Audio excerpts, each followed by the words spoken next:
আমরা জানি না আদনান হুজুর আসলেই এসব করেছেন কিনা, কিন্তু আমরা যতদিন ধরে উনাকে শুনেছি উনার মুখে কখনো খারাপ কথা শুনিনি।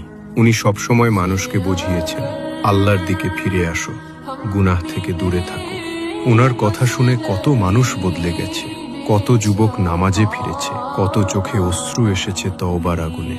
তাহলে এমন একজন মানুষ কিভাবে এমন কিছু করতে পারেন, আমাদের সত্যি বিশ্বাস হয় না। আল্লাহই ভালো জানেন কে ঠিক কে ভুল, কিন্তু আমরা যতটুকু জানি উনি মানুষের কল্যাণ চেয়েছেন, নিজের নাম নয়। চেয়েছেন আল্লাহর সন্তুষ্টি।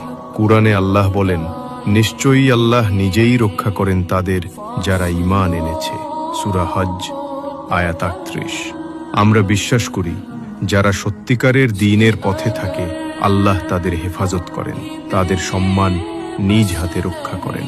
একদিন সবাই দেখবে সত্য কখনো হারায় না, আর আল্লাহর প্রিয় বান্দাদের তিনি কখনো অপমানিত হতে দেন না।